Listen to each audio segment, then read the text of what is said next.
Madame, Monsieur, bonsoir, bienvenue. Voici les titres de ce dimanche 2 septembre. Accord en vue entre Suez et Gaz de France. Voilà la naissance d'un géant européen de l'énergie sous un seul et même label. GDF Suez reste à en connaître les contours et désormais à vaincre les réticences syndicales. 12 millions d'élèves attendus ce mardi sur les bancs de l'école, de la maternelle à la terminale. Nous découvrirons les nouveautés de cette rentrée scolaire. Au programme, les études dirigées, le sport et la culture renforcée. Le bilan de l'université d'été du Parti socialiste de La Rochelle, un week-end placé sous le signe de l'apaisement des absents et de la parole retrouvée des militants. Mais le débat reste ouvert quant au changement de cap idéologique du parti. Élevé au rang de grande cause nationale, le président de la République met en place demain la commission chargée du plan Alzheimer. Quelle solution pour les 850 000 personnes touchées en France par la maladie? L'Amérique franchit une nouvelle étape en matière de télé-réalité. Cette fois, Big Brother s'intéresse au comportement de 40 enfants livrés à eux-mêmes durant 40 jours. Ils ont 11 ans en moyenne. Le programme suscite de vives critiques et démarre dans quelques jours. Et puis à la fin de ce journal, un retour très attendu, celui de Vanessa Paradis, un retour en musique, nouvel album concocté avec Mathieu Chédid, intitulé Divine Idylle. Vanessa Paradis qui est notre invitée ce soir. Le week-end de discussion a donc porté ses fruits. Les directions de Suez et de Gaz de France ont trouvé la voie d'un accord vers une nouvelle fusion. Le schéma négocié entre le groupe privé et l'Elysée prévoit que Suez se sépare d'une partie de son pôle environnement. Les conseils d'administration des deux groupes se sont réunis en fin de journée. Le secrétaire général de l'Elysée, Claude Guéant, n'hésite pas à parler de privatisation de Gaz de France, même si l'actionnaire principal restera l'État. Yves Ginca, Annie Triboire. Ils seront les premiers invités à la noce, les membres du conseil d'administration de Gaz de France. Ce soir, ils examinent les détails du contrat de mariage Suez-GDF, un mariage rejeté par les syndicalistes car synonyme de privatisation. Partout, les privatisations ont eu lieu dans le domaine énergétique. Ça s'est traduit d'une part par une baisse de la qualité du service généralement, par une augmentation des prix, c'est aussi une évidence.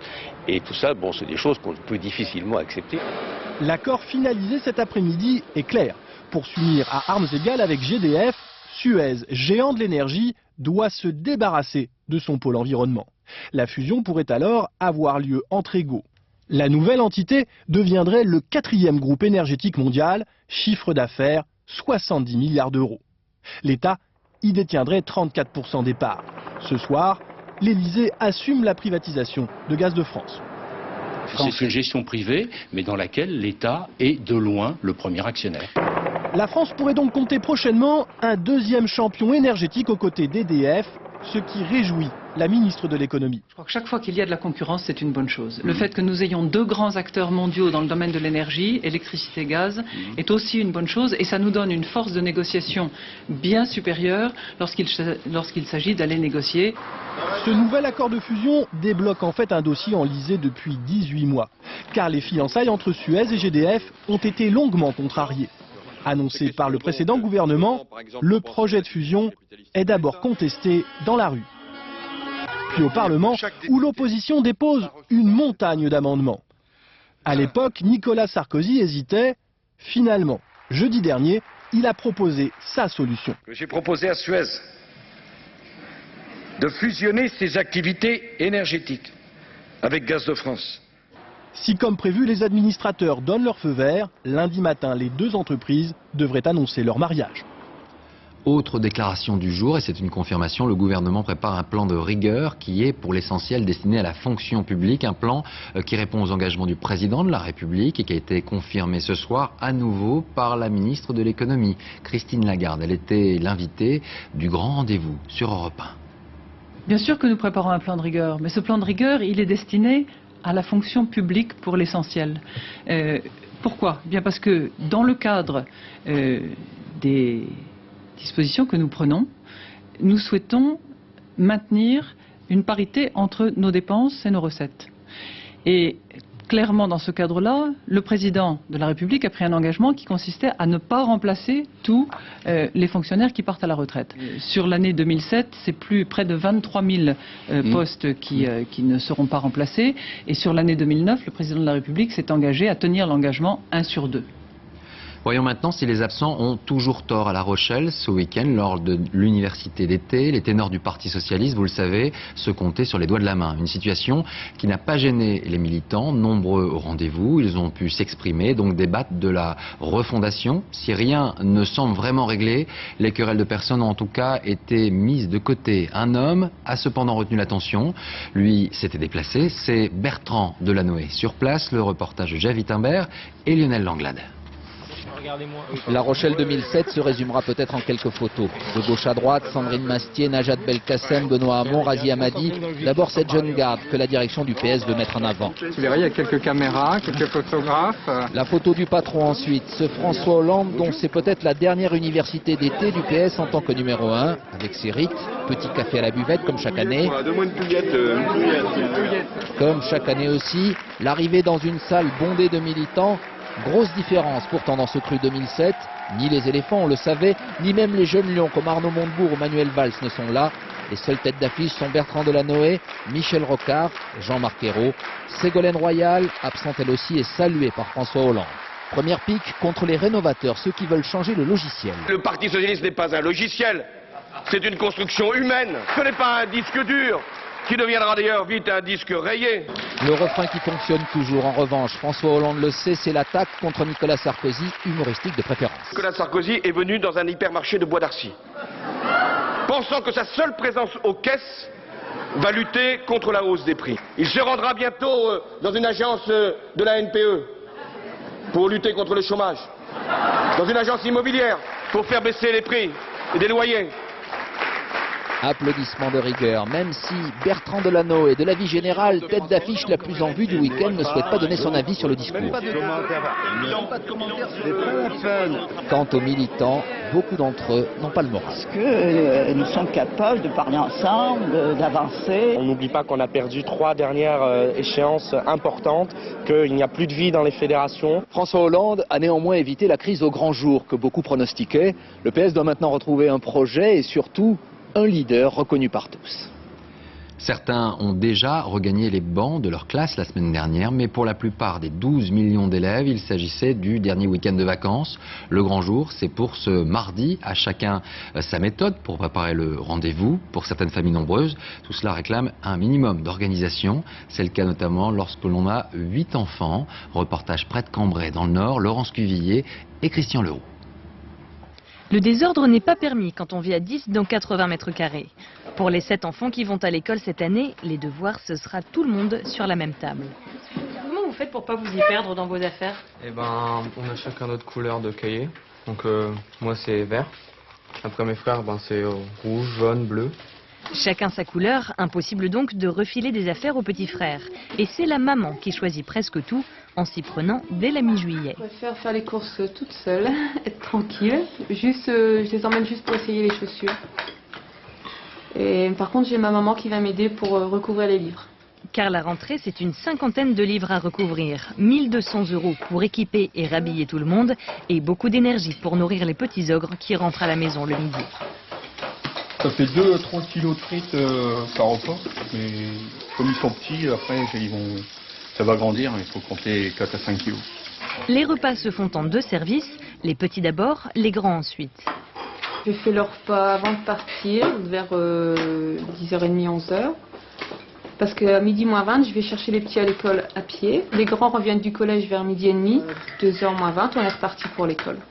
Et pendant les cours, Anne glisse ses 3 lessives quotidiennes. Maman, c'est pour elle un métier à plein temps. Christian, lui, est employé communal.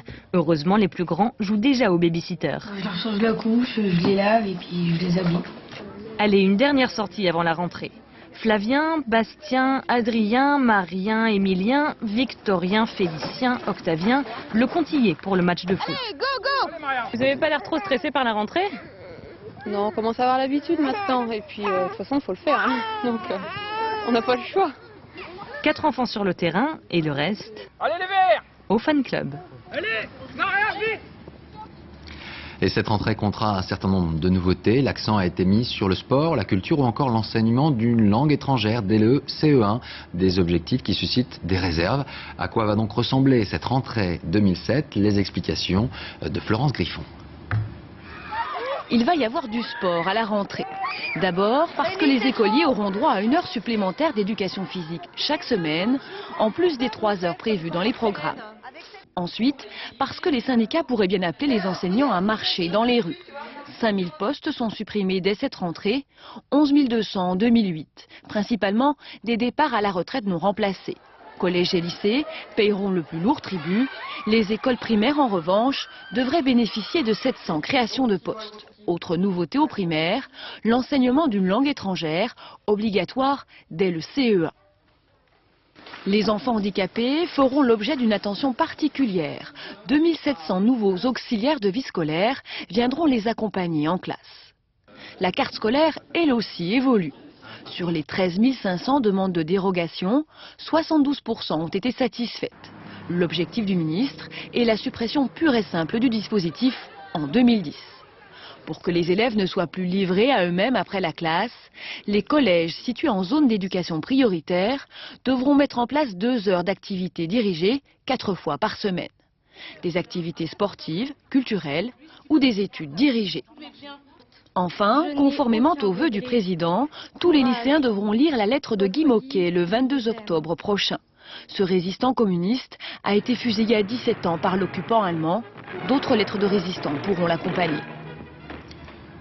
C'est une question qui pourrait vous concerner un jour, si cela n'est pas déjà le cas. La maladie d'Alzheimer est devenue, et c'est un symbole fort, une grande cause nationale. De nombreuses familles sont concernées, avec plus de 850 000 malades. Demain, une commission chargée de la mise en place d'un plan sera lancée par Nicolas Sarkozy. Une commission pour quoi faire? Quelles sont les pistes pour améliorer les conditions des malades?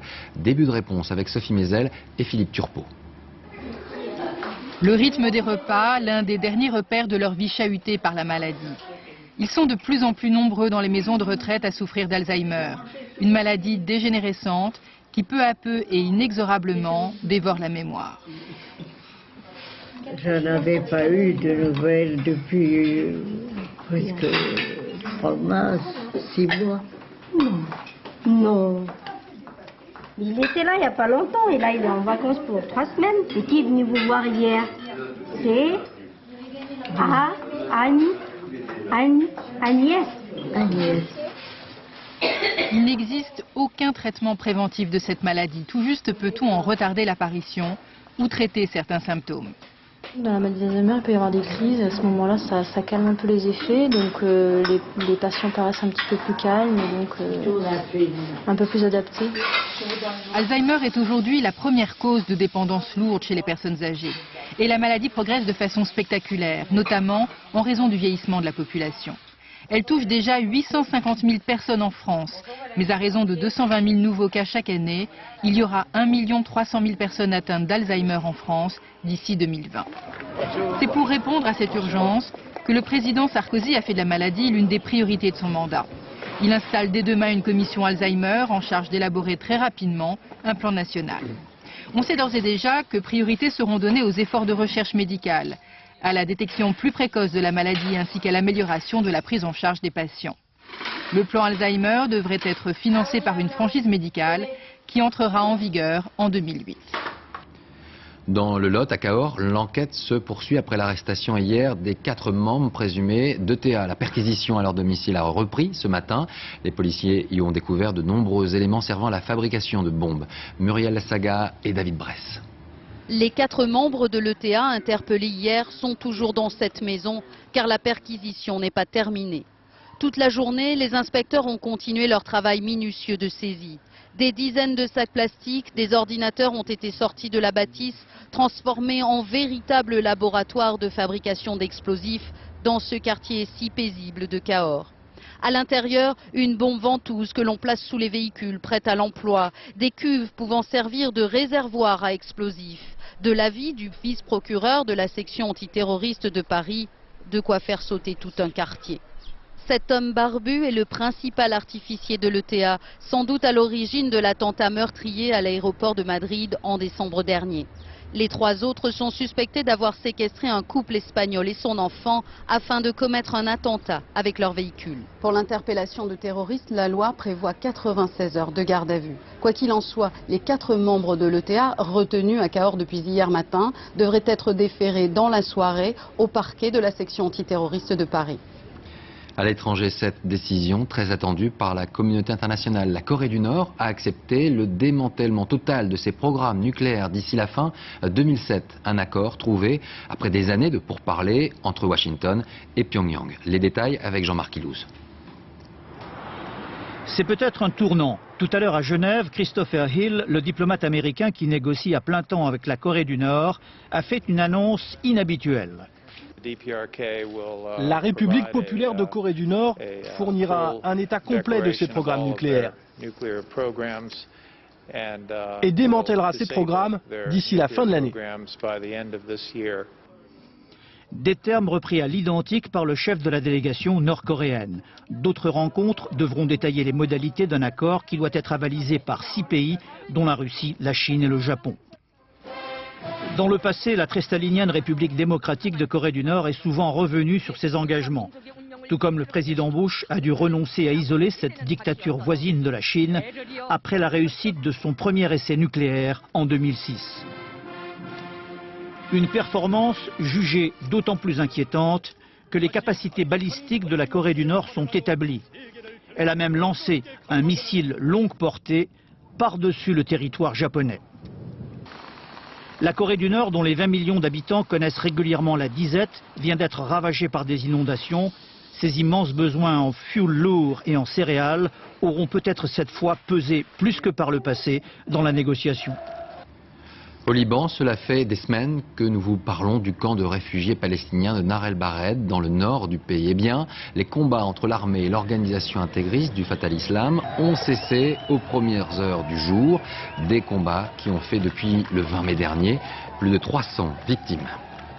Les leçons de morale peuvent parfois vous revenir en pleine face comme un boomerang. Aux États-Unis, les ultra-conservateurs républicains ne sont pas avares de prise de position sur les valeurs à respecter. Le problème est qu'il faut savoir se les appliquer. Et c'est apparemment ce que n'a pas fait le sénateur républicain Larry Craig, forcé de démissionner pour conduite déplacée. Alain Chalvron, Aaron Diamond.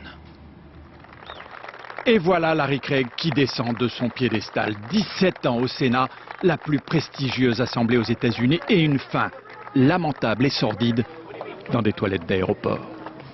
Fin juin, le sénateur transite ici à Minneapolis. Comme toutes les toilettes aux États-Unis, pour éviter qu'il ne s'y passe Dieu sait quoi, celles-ci sont ouvertes en haut et en bas.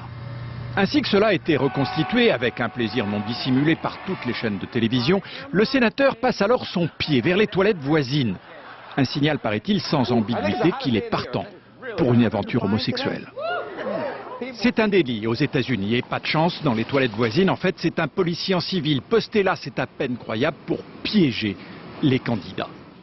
Craig est emmené au poste et passe aux aveux. L'affaire en serait peut-être restée là si le sénateur n'était pas connu pour être un parangon de vertu ultra-conservateur, anti-homosexuel, ultra-puritain, un des champions de la lutte contre Bill Clinton, l'ancien président, à qui il avait fait la morale. Vous êtes un mauvais garçon, Bill Clinton, un gros vilain. Lorsque l'affaire filtre la semaine dernière, Craig fait une erreur avec cette déclaration maladroite. Je voudrais être très clair, je ne suis pas homosexuel, je ne l'ai jamais été.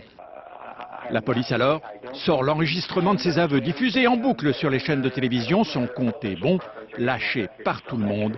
Il n'y a plus pour lui qu'une solution, la démission et les excuses. Rien ne va plus chez les Républicains. George Bush perd son principal conseiller politique. Le ministre de la Justice, pris en flagrant délit de mensonge, démissionne. Et voilà l'ultra-conservateur Craig qui part sans gloire sur un scandale sexuel. Vivement la fin de l'été. La Belgique et ses divisions francophones et flamands sont toujours en pleine crise politique et les sujets de querelle sont multiples, parmi eux celui du territoire qui entoure Bruxelles, l'une des zones revendiquées par les Flamands. Aujourd'hui, ils se sont une nouvelle fois donné rendez-vous à vélo autour de la capitale afin d'affirmer que ce petit coin de Belgique était le leur. Vincent Fischmann. Le maillot jaune n'est pas encore celui de la victoire, mais les plus radicaux d'entre eux aimeraient bien qu'il le devienne. Et leur victoire a un nom, l'indépendance, celle de la Flandre, leur pays. Et quoi de mieux qu'une sympathique et traditionnelle randonnée cycliste en terre flamande, tout autour de Bruxelles, la Wallonne, pour affirmer un peu plus leur désir de faire bande à part. Si l'année prochaine la scission n'est pas faite, je ne porterai pas ce t-shirt, pas plus que je ne viendrai courir ici. Car nous, les politiques flamands, nous aurons alors perdu tout crédit. Une Belgique coupée en deux sous la pression de Flamands en mal d'indépendance. Nous sommes en décembre dernier. Événement exceptionnel, la Flandre va proclamer unilatéralement son indépendance. Ce n'est alors qu'un canular de la RTBF, la chaîne publique belge. Mais après coup, cela ne fera rire personne, tant la question est épineuse. En juin dernier, les élections n'ont pas arrangé les choses. Pas de majorité claire et surtout pas d'accord entre Flamands et Wallons. Depuis, c'est le blocage intégral. Bruxelles concentre à elle seule toutes ces tensions. La ville est francophone depuis 1963, mais sa périphérie est très largement flamande, 150 000 Wallons pour 800 000 Flamands. Les différences s'affichent. Sur ces panneaux écrits dans les deux langues, le français a disparu. Les plus radicaux veulent encore un peu plus se démarquer, voire se séparer. Et qu'importe si, d'après un sondage, 7 Belges sur 10 pensent que leur pays a encore un avenir à deux. Le pape Benoît XVI a célébré ce matin une messe géante en plein air devant 1,5 million de jeunes Italiens. Ils étaient réunis au sanctuaire marial de Lorette. Il s'agit d'un pèlerinage de préparation aux Journées mondiales de la jeunesse, les fameuses JMJ, qui se dérouleront en juillet 2008 à Sydney, en Australie.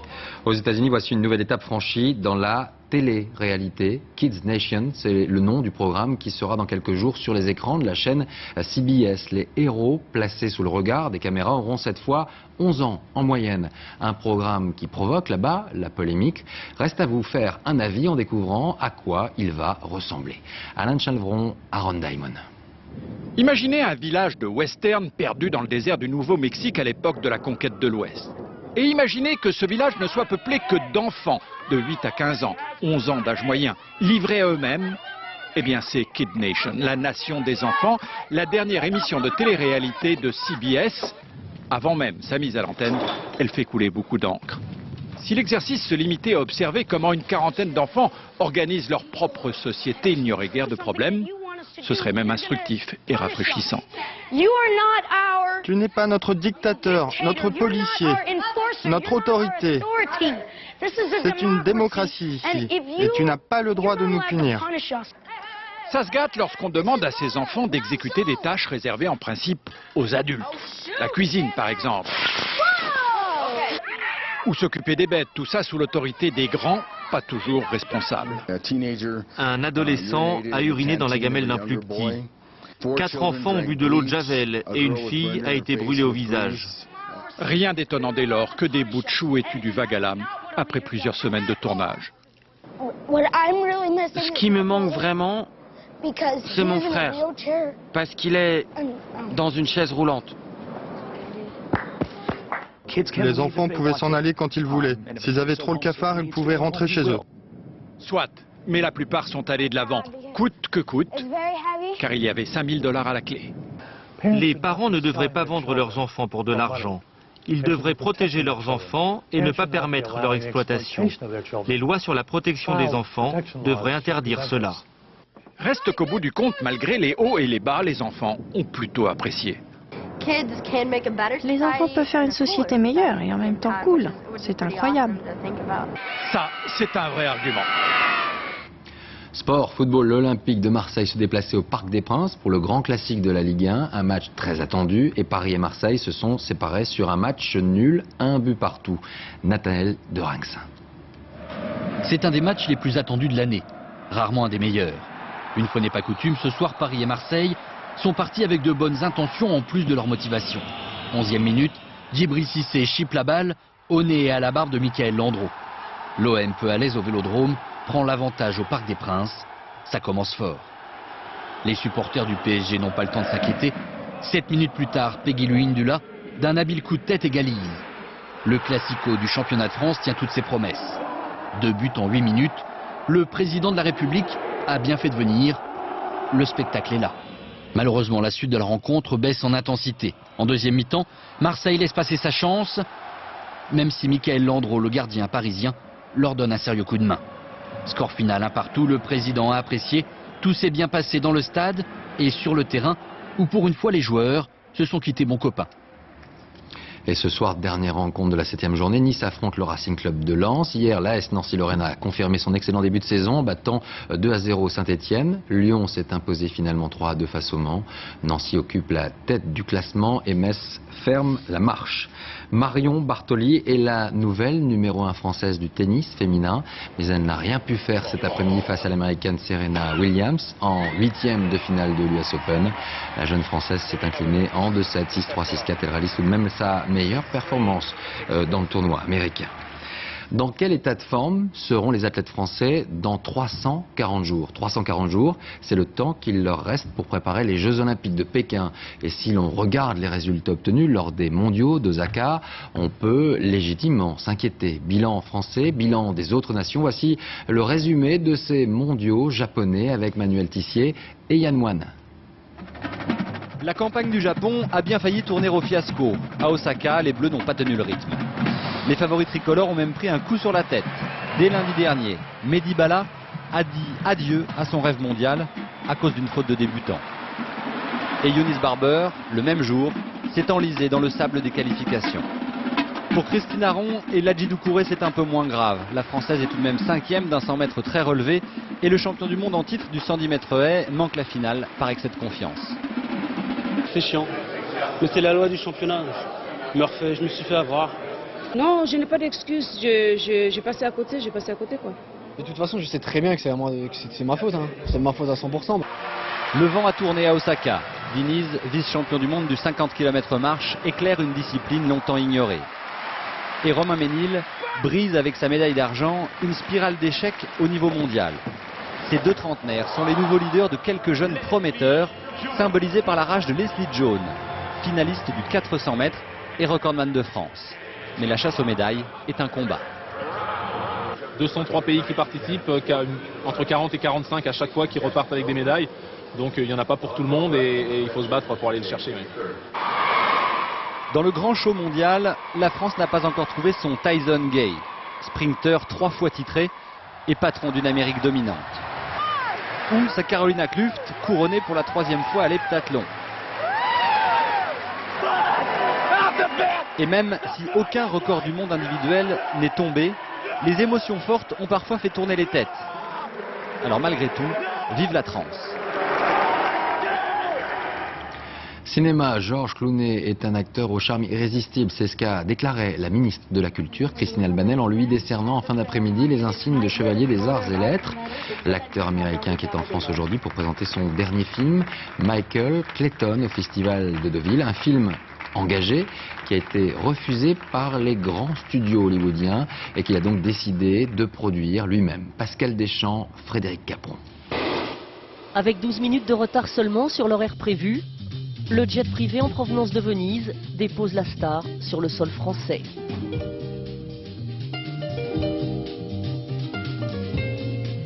Fer rarissime, voitures et motards de la police nationale sont là pour l'escorter jusqu'à Deauville.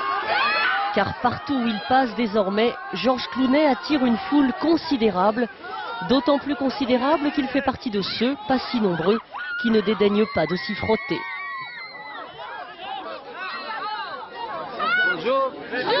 On est charmeur ou on ne l'est pas. C'est un des rares qui s'est approché de la foule, qui reconnaît qu'en fin de compte son public était là. C'est quelqu'un de talentueux, de brillant, de généreux. Je ne parle pas du physique parce que ça évidemment tout le monde le sait. J'apprécie tout ça parce que j'imagine que cela ne durera plus très longtemps. Michael Clayton est un avocat très spécial. Dans Michael Clayton, il joue l'homme à tout faire d'un cabinet d'avocats qui défend une entreprise agrochimique responsable de la mort de milliers de personnes jusqu'au jour où il décide de changer de camp. Ils les ont tués, Michael. Tous ces fermiers, toutes ces familles. Les studios d'Hollywood ont refusé de produire ce film qui rappelle les films engagés des années 70. À l'époque, les films reflétaient les problèmes politiques du moment.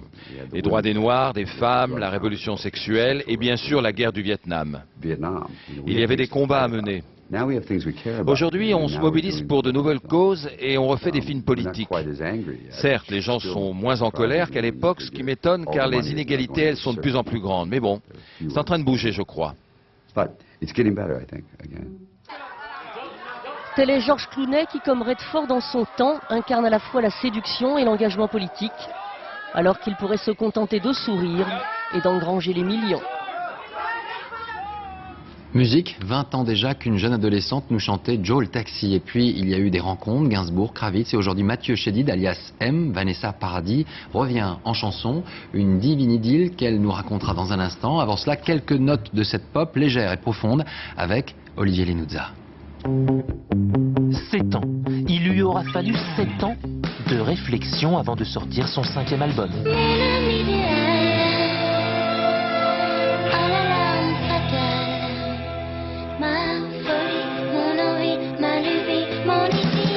Pour ce disque, Vanessa Paradis s'est entourée de Brigitte Fontaine, Alain Chamfort, Thomas Fersen et Mathieu Chédid. Je pense que malgré tout le talent de Vanessa, j'avais aussi l'envie de faire mon disque à ce moment-là, donc c'était pas forcément le meilleur moment pour faire ce disque. Et je l'ai fait pour des raisons amicales, et puis parce que c'est quelqu'un qui a tellement une magie en elle. Vanessa Paradis co-signe 5 titres de cet album. M, lui, à la baguette aux manettes, réalise le disque.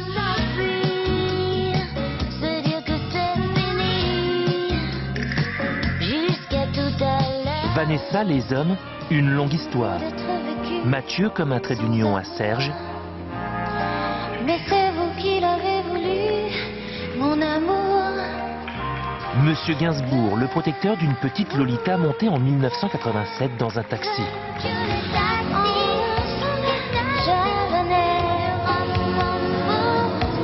Une ado lancée dans un drôle de tourbillon.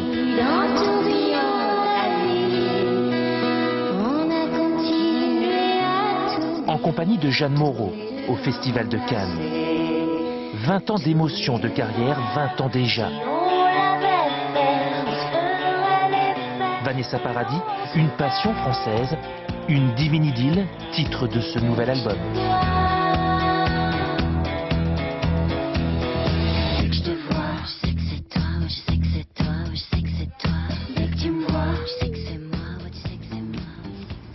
Elle aime faire ce qui lui plaît, c'est un luxe, mais c'est son mode de vie qu'elle a tout simplement réussi à acquérir au fil des ans. Elle est rare à la télévision et on est très heureux de la retrouver. Bonsoir Vanessa Paradis, merci d'être avec nous. Tout d'abord, comment allez-vous après cette longue période d'absence pour votre public? Très bien, très heureuse, très excitée de revenir, de chanter, de faire de la musique, de la scène, enfin, et non, très heureuse. Alors c'est un retour en musique avec cet album Divine Idylle. On a l'impression que vous fonctionnez à chaque fois avec des coups de cœur. Il y a eu ces coups de cœur avec Lenny Kravitz, Gainsbourg et cette fois c'est Mathieu Chédid. Pourquoi lui? Parce qu'il a un grand talent, énormément d'idées et que un savoir-faire incroyable. Il est unique et puis c'est quelqu'un avec qui j'ai grand plaisir à travailler, donc ça réunit tout ça, son talent et sa gentillesse, sa générosité. Vous avez eu l'impression de travailler en famille, vous avez dit? Oui, on se connaît depuis longtemps, donc c'était absolument rassurant de travailler avec lui. Il faut ça pour vous faire sortir de votre bulle, un coup de cœur, une rencontre? Non, je suis pas du tout dans une bulle, même je suis juste pas forcément tout le temps à la télévision ou sur les écrans, mais pas dans une bulle, je suis absolument, enfin, j'allais dire normalement, avec beaucoup de privilèges, c'est vrai, mais en fait, je sais pas, je crois que j'ai la chance, enfin, je sais que j'ai la chance de pouvoir prendre le temps de travailler comme je veux, ce qui est aussi un privilège, un luxe incroyable. C'est ça en fait, le sentiment d'être une artiste gâtée? Extrêmement gâtée. Et donc, puisqu'on me laisse ce temps, je le prends et je prends beaucoup de plaisir à travailler de cette manière. Alors Mathieu Chédid sera avec vous sur scène lors des concerts, à sa guitare derrière vous? Oui, c'était son idée et j'ai eu du mal à y croire jusqu'à ce que ça soit bien sûr, bien prévu, parce que je crois pas qu'il y ait mieux que de partir en tournée, de faire des concerts qu'avec l'équipe qui a fait votre disque, avec qui vous avez fait votre disque. Donc ça va être beaucoup de travail, mais aussi comme un cadeau pour nous tous d'aller vivre ces chansons qu'on a travaillées pendant de longs mois et ouais, j'ai hâte. Je vous regardais tout à l'heure, regardez ces images de votre carrière, les premières, Joe le taxi, tout cela. Ce qu'on ignore un petit peu, c'est qu'en fait ce début, ça a été dur. Est-ce que ça aurait pu vous briser ce côté enfant star? Oh ben oui, tout est possible, mais j'ai... C'était une période difficile, vous l'avez vécu, on va dire normalement? Non, non, c'était une période difficile, mais j'avais la chance d'être très très bien entourée, d'avoir une famille très très proche et j'avais beaucoup d'amour autour de moi. Et puis il y avait quand même un côté merveilleux dans ce métier, à côté des autres choses qui étaient moins faciles à vivre. Donc c'est à ça aussi que je me suis raccrochée à ça et je suis contente de l'avoir fait. Vous avez déjà réussi à marquer les mémoires. On vous a vu à côté de Gainsbourg, ému. On vous a vu également en petit oiseau dans une cage. Toutes ces images, elles sont devenues presque cultes. Cette chanson que vous aviez adressée à Jeanne Moreau, parmi toutes ces images, laquelle vous touche le plus encore aujourd'hui? Laquelle reste vraiment dans votre mémoire? Ça va être très très dur de répondre. Je crois que j'ai eu une chance incroyable de pouvoir partager des moments, des expériences avec des personnes de grand talent comme Jeanne Moreau, comme Jean-Paul Goude, comme Gainsbourg. Pas de choix. Non, c'est difficile. C'est vrai que le moment... Oui, non, c'est pas facile. J'allais dire le moment de Cannes, c'était un vrai moment de cinéma. C'était un vrai moment explosif de sensations si fortes. Enfin, c'était vraiment quelque chose que j'ai absolument pas maîtrisé. Mais j'ai eu la chance d'en vivre d'autres, des moments comme ça. Alors, je peux pas vous en choisir un seul. Juste un mot sur cette pochette, inspirée du peintre autrichien Klimt. Elle est signée d'un peintre talentueux, JD. Est-ce qu'on laisse le mystère aux téléspectateurs pour trouver qui se cache derrière ces initiales JD, qui a peint? Ah, si vous voulez, on peut laisser le mystère, il n'y a pas de problème.